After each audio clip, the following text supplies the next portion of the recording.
Karibu katika Sasa Wajua na mimi Agrey Kadhani. Ni jina kubwa katika kanda ya Afrika Mashariki, Afrika na duniani kote kwa ujumla. Amekaa katika tasnia ya muziki kwa takriban miongo miwili sasa.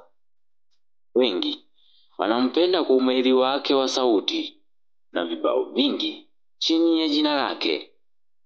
Ali Kiba sio jina geni kwa masikio ya watu na mashabiki wa muziki mzuri. Kutoka mtaa wa Kariokor, Dar es Salaam, Ali Kiba ameenda kuitawala dunia kwa ngoma zake kali, na mashabiki wake kindiki wanampenda kwa jina King Kiba. Ila usilolijua ni kwamba jina Kiba ni jina la kimajazi tu.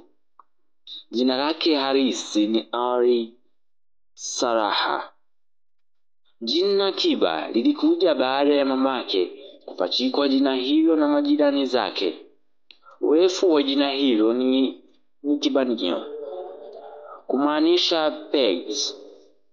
Enzi hizo wakati Ali Kiba walikuwa watoto, mamake Ali ndiye aliyekuwa na pegs mtaani kwao walipokuwa wakiishi, na ndipo majirani wakaanza kumuita Mama Kiba, kiwa ufupi wa kibanio. Basi sasa wajua jina Ali Kiba.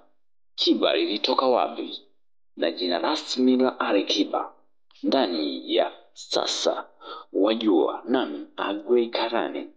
Tupatane tena katika Sasa Wajua sehemu ya pili.